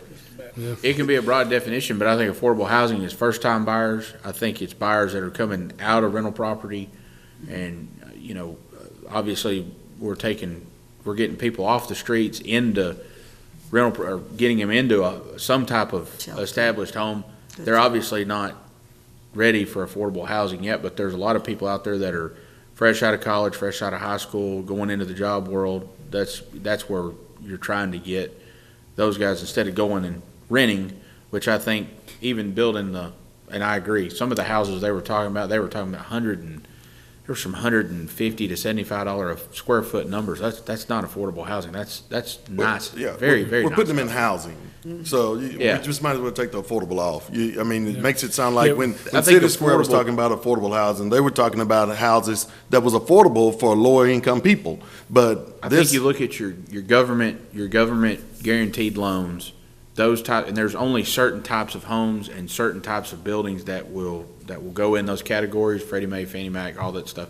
So those are your more affordable housing. Those are things that are 30, 40-year notes, low down payment type stuff, and there's everything from different things for peace officers and firefighters and people that are young, and then also older people that are maybe retirees and things of that sort. There's different notes and things of that sort that they offer, and that's, in my opinion, and that's, again, government subsidized loans, and that's kind of what We that would be. specifically removed the word affordable from our 5 and 5 program because unfortunately what that is that means performance-based. And we have to then as a city go in and monitor what they charge it for. And we didn't want to get into that. That's not something we're staffed for, we're equipped for. State programs do that kind of work, but we're not staffed or equipped to then go back and okay, what's the income of this person you're selling it to? What's the price for? Because that wasn't the goal of the program. And yeah. Grayson, Yeah. I'm interested to in the council in general. I'm curious. In that same parameter for the 5 and 5 program, commercially based, is there an option or an appetite to look into incentivizing businesses within that commercial base, within particular parameters, of course, that if they were to renovate or beautify or do something to improve their property, to have some incentive to that investor or that builder? We have the Chapter 380 program that can work towards rehabilitation. And so that program actually allows for some renovation of, like the town center was actually a rehabilitation project, so. You're not in trouble. I was gonna help. We have a general residential tax abatement program that it is a 5-year de-escalating tax abatement, but that's available to renovations as well. From time to time, we try to publicize that, and we have that information available in community development. We try to get that information to people before they start any work, because once they start work, it's like any other tax abatement. You have to get the agreement before you start doing the work. But that is available for renovation. That's residential. I think you were talking about commercial. Were you talking about I was commercial? talking about commercial. Well, I didn't help at all then. No, I mean, you did. A lot of constituents have asked about residential and if they're able to renovate and get something back. I mean, and I think that is huge. I think we need to look into that and maybe, I don't know, publicize it a little bit more. I know we're putting it. That what Linda was asking about, Councilman. And I do apologize think for that would help. misunderstanding. No, you're fine. But that was just a thought from a commercial standpoint, because, I mean, I hear so many people say, well, I'm driving down North Main going north, and I'm seeing so much stuff that looks kind of a little funny. Maybe we can put some more money in and help those businesses to reinvest, you know? I mean, those are citizens too. If we can help them, or whether, well, forget about North Main. If it's some other place in town, if it's within that boundary, it helps them, let's do it. I think that's exactly what the town center project was we did here recently, and so it was a renovation project, and so we have that program available, and again, as we put in the parameters, the council can always amend that policy for other incentives if they so wished, and so. Yep. Okay. Anything on that? Community development, economic development, recruit employers. I do believe that's what our EDC really does well, and I don't know that the city, other than supporting the EDC, which we in the chamber strongly support that, so. And I will add too, through our funding we received from the federal, we're adding a lot of water lines on the industrial park there, which is serving the dual purpose of adding redundancy to the residences across the loop and our businesses, but also at the same time adding available lines there for future growth. So the city has definitely put forth a lot of funding recently for trying to draw primary jobs. That's I appreciate that. That is a huge venture. I think that is a positive thing. Jobs Jobs, jobs, jobs. And I think our 380 program helps with the retail side of employers too, so. Because I really think we're doing a good job of getting retail right now. And I spoke with a downtown business owner. She's 30 years old. She's putting in her second boutique in a rehabbed building. And that is success. So, any other? I had one quick question. Okay. Is there, and please excuse my naivety on this, but I'm curious, has there ever been a marketer for the city of Paris, or is there a marketing strategy or a plan? I know we're looking at our rebranding and that initiative, but I'm just wondering in particular, not necessarily just for retail or just for urbanization or gentrification, whatever title you want to tag on it. I mean, in general, is there some sort of initiative to potentially put in a marketing strategy for our community? I think that's what this the marketing branding project is all about. Yeah. So that's the goal, I think, is from there to develop some marketing strategies between the chamber, the EDC, and the city that we can work together on. Then from there, that will probably branch out into, once we get that thing figured out, we'll be able to, I think, start figuring out what we can use with that for. So I would be very interested in not necessarily having a particular person or maybe looking at a division of the city to be a marketing hub, but I mean, that is huge. And I think that plays into our favor in this conversation of recruiting employers or recruiting retail, especially in the fact that, you know, when we look at primary jobs, there's other jobs besides primary jobs also that would help our economy here. So I think that would play a huge role. But again, I'm looking at more of a 5-10 year view. I'm interested to see what our rebranding initiative comes forth with, and then moving forward from there. So are you talking about something more than what the chamber is doing, something more Yes. than what the EDC is doing? To the point where we have a designated person to market our community and the initiatives, the things that are going on, whether it be whether it be a lifestyle that we're trying to, you know, push forth, like, hey, you know, here's the youth and here's what's happening with the youth. Nowadays, not just branding, but getting that marketing out there is huge, and that could potentially bring in more, you know, more retail, more restaurant, more business. Mm-hmm. And not just that, but more opportunity for a community to get the word out. Hey, this is what Paris is about. And I know Chamber's doing a fantastic job. Yeah, that's what I was saying. I thought Chamber's they did doing a that. fantastic job, but in terms of the marketing portion of that from a city, I think that there's certain things that Chamber can't necessarily do. Some businesses do not partake in Chamber. And so we've got to look out for those businesses also and the citizens as a whole. I think there's probably some opportunity there to, instead of hiring a new employee perhaps, but actually work with the chamber to expand potentially, because this is their lane that they work in, and Yeah, so absolutely. And let's remember the focus of today's meeting, okay? Because we're still under time constraints. Please. Okay, miscellaneous housing authority concerns, anybody comment on that? I don't know this is a budgetary No, I item don't think so much. either. And number two, the 2022-23 budget to include this council's strategic goals. And I think that's a general statement, I that's- think. and That's so, been successfully Yeah. expressed. Well, are they, I guess, because of time, are there any other goals to throw out? And I just want a couple of questions. You know, you can tell me if it needs to be go. Or you talked about street repair, so that's already in the plans, right? So we don't really need to. that is one that city staff, I mean, our whole street department budget, we're working towards trying Okay, so you to already have fix that. that, yeah. Okay, We so I need to don't- do more of that, but it's definitely our focus in public works. Okay. So I guess my question is for Chief Salter. I don't know exactly what trainings y'all do, and this is by budget, so I don't know what trainings y'all do. Do you think there needs to be more training? I guess I'll ask you, what training, yeah, you can come up, what trainings do y'all do as far as like, you know, civilian interaction trainings and things like that? Good question.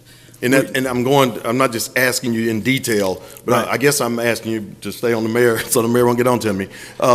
Do you think there needs to be more civilian interaction trainings, diversity trainings, or if you're not doing it? Well, I think we need a full-time community outreach position at the police department, and that's that's, as people leave, people retire, we want to get that program where it needs to be. We used to have a full-time community outreach guy. He left, he went to the county. So that program's kind of fallen on the wayside, but we are planning to do a Citizens Academy soon. It'll be a 4-week program. We're going to try to get as many people in as we can. Well, I guess I'm speaking more to trainings for the officers. Oh, for the officers? Oh, Yes. the officers definitely go through that type of training yearly. It's required. Diversities, Yeah, diversity training. Yeah, civilian interaction type. that's part of the regiment. Yeah, So yeah.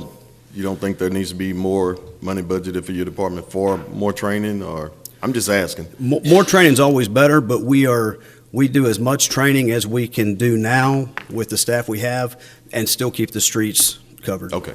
So, I just wanted to give you the opportunity if you needed more. no, I mean, training's good, but we're pretty good on training. Okay. Thank you. Does anybody have any other item that they would like considered that's not on here?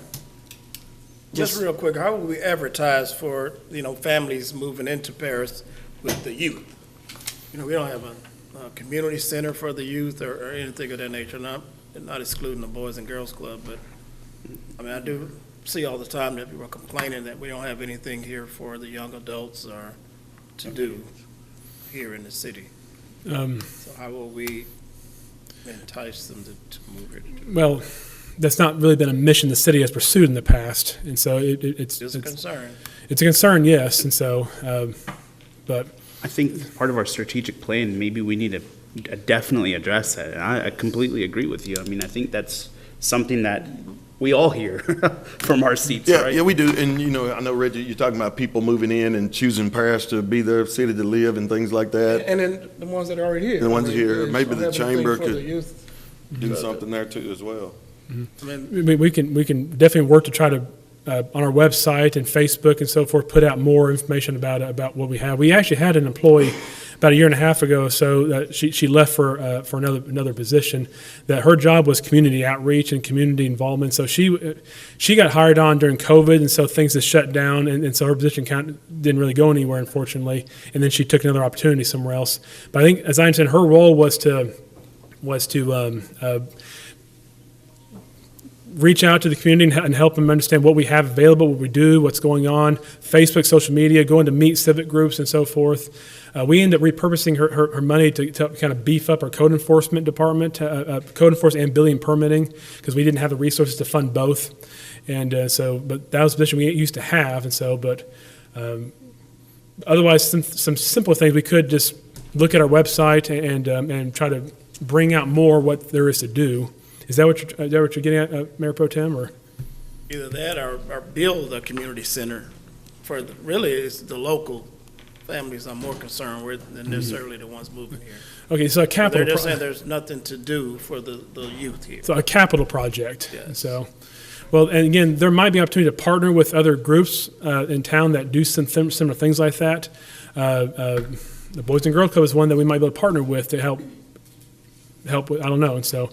But that would be a major capital investment with staffing and programming, but something that could be looked at. Yeah. Okay. Well, if you like, Mr. Vine has a, let's see what here. The list, the initial list that the city manager provided, I included everything on this list. I think there were 4 things that you had on one of the slides. And I added housing assessment study with PEDC. And the 2 items that didn't seem to get traction, or at least for my opinion, were housing authority concerns and citywide vacant home registry. So they're still on there, but they're grayed out. So they're still there if someone wants to make a motion. Not a motion, but a vote on it. Well, I think what we need to do here, if we probably need to count how many there are here and then number them 1 through the number there as your top priority. And so how many of them are here? 20? 20 of them. So I would recommend that you number them 1 through 20, and then we can compile that, and I think that would kind of develop a group consensus as what your priorities are. 20 being the highest, like the number 1 seat, correct? Or one being number 1. Let's do number 1 being your top priority, okay. 20 being your least priority. Yes. As long as everyone does it the same, it works. Okay. 1 is best, 20 is least. Yeah, mine.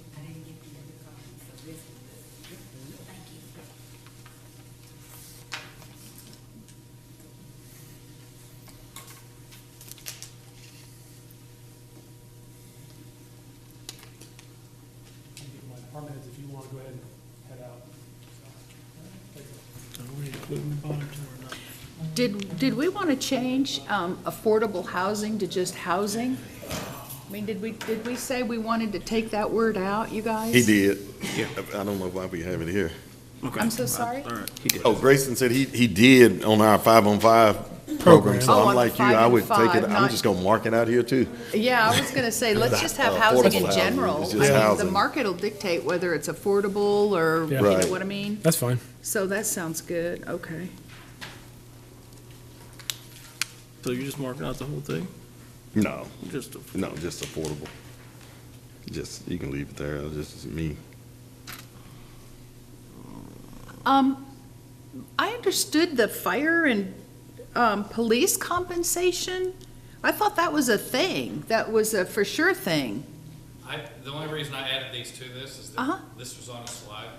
Oh, I So see. I just included that in there as well, so Oh, I see. Okay. if you would like to exclude those, you can.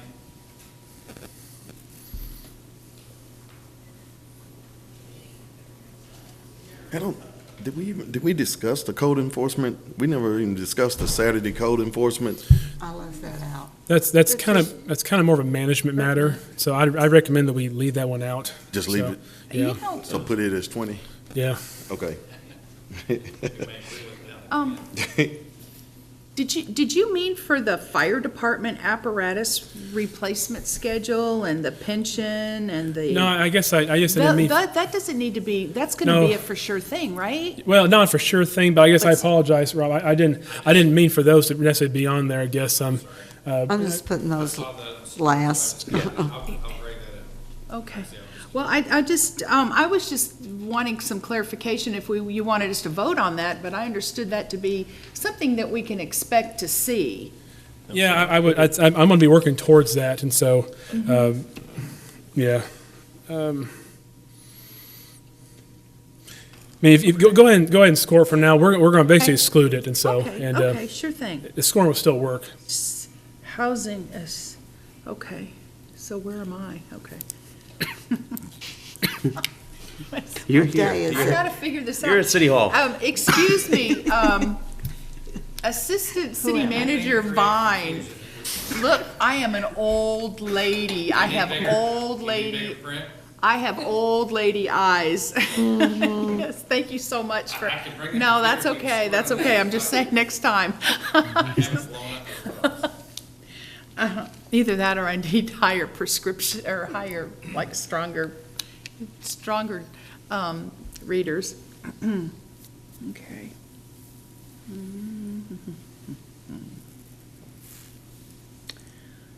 Strategic players.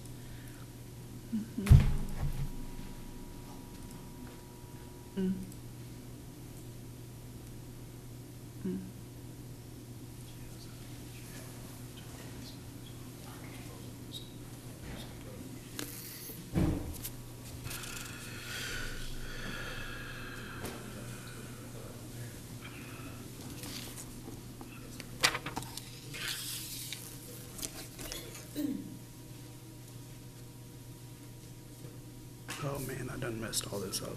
Okay.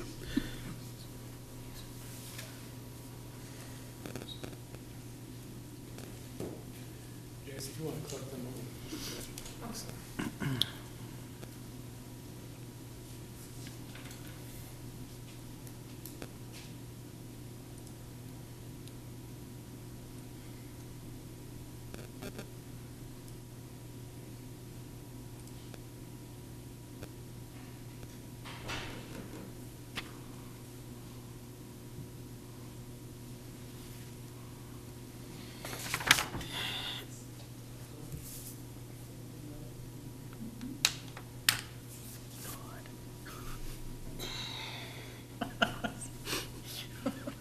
I feel you. I know. I wanted to put,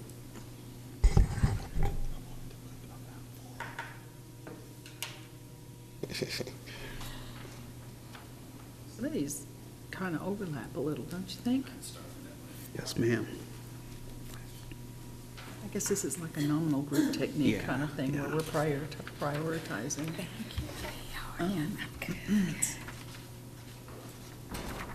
How do you pass these to? Oh, me. Okay.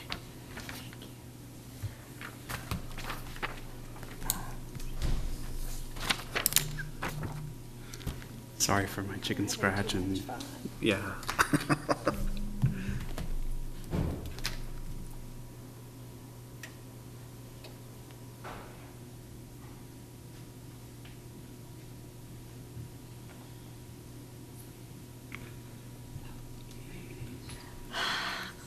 I think I want to look over it one more time. Mr. Path, could we have one for Mr. Pilgrim that he can fill out and turn in after he'll be back for the 5:30 meeting? Yeah, we can do that. Yep. Okay.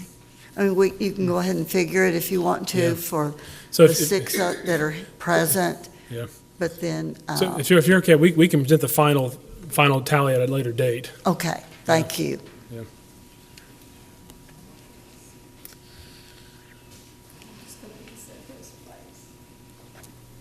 He's not gonna sit up there. I think Andrew's gonna have them all sit out here. Okay. Yep. We have to rearrange the whole room, so.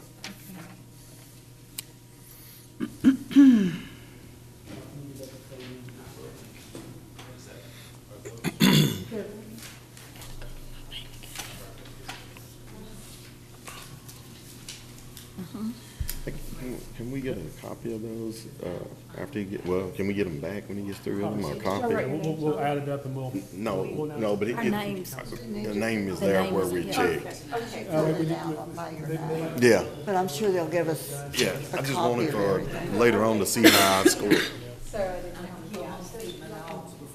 Very good. I don't want everybody else's. So I think since we're going to include Councilman Pilgrim, if you want to go ahead, when you finish that, I think that will be done for today. We'll tally it and bring it back to the council at a future time, so.